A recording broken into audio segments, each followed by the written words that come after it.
신명기 18장 9절 내 하나님. 자, 14절까지 한 목소리로 공독하겠습니다. 시작.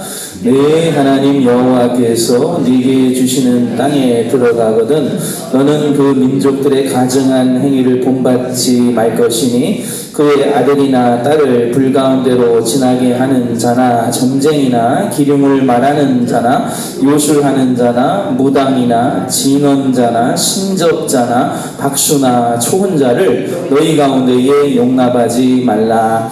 이런 일을 행하는 모든 자를 여호와께서 가증히 여기시나니 이런 가증한 일로 말미암아 네 하나님 여호와께서 그들을 네 앞에서 쫓아내시느니라. 너는 네 하나님 여호와 앞에서 완전하라. 네가 쫓아낼 이 민족들은 길흉을 말하는 자나 점쟁이의 말을 듣거니와 네게는 네 하나님 여호와께서 이런 일을 용납하지 아니하시느니라. 아멘. 하나님의 말씀입니다.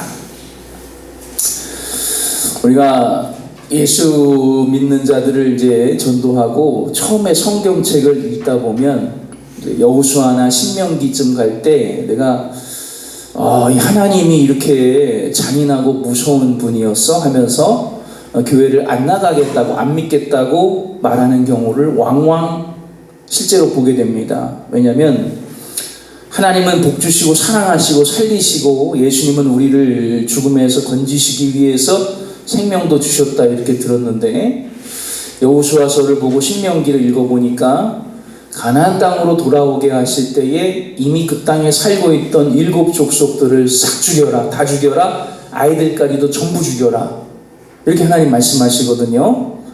그래서 사람들이 혼란에 빠지고 이렇게 사람들을 죽이는 여호와를 어떻게 내가 믿을 수 있어? 라고 말하게 되는 경우를 가끔 보게 돼요. 그런데 여러분 여러 번 강조의 말씀을 드리지만 하나님께는 이미 그 가나안 땅에 살고 있는 7 족속은 이미 하나님 앞에 판단을 받아 이미 죽은 자들이기 때문에 이미 그들을 버리신 족속들이기 때문에 그들을 몰아내고 그 약속한 아브라함에게 약속한 그 땅에서 하나님의 뜻을 이루는 백성들을 하나님은 만들고자 하셨던 거예요. 그래서 보세요. 오늘 본문에도 한 말씀이 나옵니다. 자, 12절에 보시면 그들을 왜 하나님이 쫓아내셨느냐. 가증한 일들을 했기 때문에 이 한 일로 말미암아 네 하나님 여호와께서 그들을 네 앞에서 쫓아내시느니라 이렇게 나와 있습니다.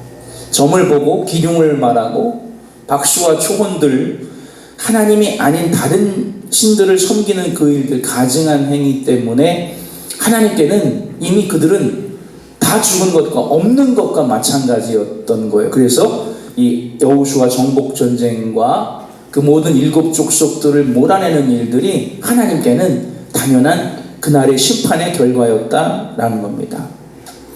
그래서 성경을 보면 하나님께서 가증히 여기신다라는 표현이 가끔 나옵니다.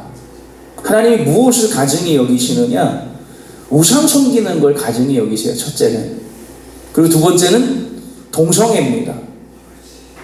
남자와 남자가 서로 사랑하고 여자가 여자가 서로 사랑하는 그런 일들을 하나님 분명히 가증히 여기신다고 성경에 기록하고 계세요.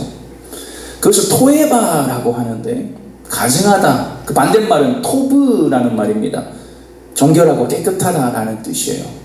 이미 이 땅은 이 비옥한 초생딸 지역, 이 팔레스타인 지역은 아브라함에게 주신 야곱의 족속이 돌아오기 전에 이미 하나님의 뜻이 이루어지지 않고 오늘 말씀에도 한번 보세요. 그 가증한 행위들이 10절부터 11절까지 나오는데 아들이나 딸을 불 가운데로 지나게 하는 자 뭡니까? 아들과 딸을 발바닥 뜨겁지 불 가운데로 지나가 봐. 그게 아니에요. 몰렉에게 어린아이를 산채로 태워 바치는 그런 일들을 했던 겁니다. 하나님 굉장히 가증히 여기시는 일이었고요.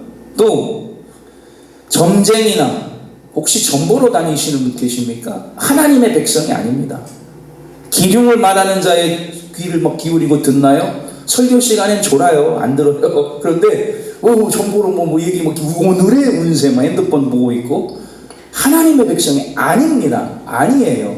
진멸된 하나님의 백성, 그런 가나안 땅에 속하는 자가 되는 거예요. 또 기륭을 말하는 자, 요술하는 자나 무당이나 진언자, 진언은 뭐냐면 주문을 외우는 걸 진언한다 그래요. 진언자나 또 박수, 남자 무당이죠. 초혼자, 혼을 불러오는 자. 모아서 할머니가 왔어. 똑같아요. 이미 성경에 수천 년 전에 하나님의 말씀에 이미 하나님이 가증히 여기신다고 기록이 되어 있다는 거예요. 이런 일을 행하는 자는 하나님이 가증히 여기시나니 너희는, 그럼 우리는 어떻게 해야 되느냐? 13절 말씀을 보십시오. 너는 네 하나님 여호와 앞에서 완전하라. 하나님 앞에서 완전하라. 이런 일을 행하지 않는 자를 하나님 완전하다 하시는 거예요. 왠지 아세요? 우리가 점을 보고 기흉을 말하는 자, 복을 말하는 자, 운세를 말하는 것들을 듣게 되면 여러분, 거기에는 반드시 작동하게 되는 하나의 모티브가 있습니다. 뭐냐면 그게 믿음이에요. 믿음이 거기에 작동을 한다고요. 하나님을 믿고 주의 말씀대로 되리라, 하나님이 감동대로 주의 감동, 우리를 이끄시는 대로 되리라고 하나님을 믿어야 하는데, 점을 보고요, 복채를 내고요, 운세를 보고요, 그게 머릿속에 아침에 입력이 되면 하루 종일 하나님의 말씀이 아닌 오늘 소띠는 뭐라고 했더라, 그게 여러분 머릿속에 믿음으로 작용하기 때문이에요. 믿음으로. 오른쪽을 피해라, 하루 종일 이렇게 하고 걸어다닐 겁니까? 하나님의 백성에 자유함이 있어요. 오늘 우리가 믿음으로 자유함을 얻는다는 찬송가 부른 것처럼 주님께서 여러분에게 자유를 허락하시고 그 어떤 악한 것을 만나도 주님이 지키시고 은혜 주신다는 걸 주님의 보호하심을 믿고 가야 하는데, 운세에, 기흉에, 악수에, 초혼자에, 그 들은 것들에 거기에 믿음을 주기 때문에 하나님을 믿지 못하는 백성이 되는 거예요. 절대로 여러분 작은 것이라도 무슨 운세라느니 또 어떤 무슨 기흉화복을 말하는 것이라느니 하나님 외의 것들은 여러분 쳐다보지도 마시고 거기에 믿음을 두지 않는 하나님의 백성이 되시기를 바랍니다. 그래서 오늘도 이 귀한 주일에 그냥 주일을 11월 첫 주를 그냥 맞이하는 것이 아니라 이 새벽에 이 아침에 하나님께 와서 기도하고 복된 날을 시작하지 않습니까? 적어도 이 귀한 주일에 오전에 이 아침에 하나님의 말씀 듣고 기도하고 주일을 시작하는 자들에게는 하나님 온전히 주님만이 믿음의 근원이 되시고 다른 어떤 것도 우리가 관심이나 믿음을 주지 않는, 귀에 솔깃하는 그것에도 하나님의 말씀에 집중해 거기에 마음을 뺏기지 않는 하나님의 백성들이 되시기를 주님의 이름으로 축원합니다. 기도하겠습니다. 너희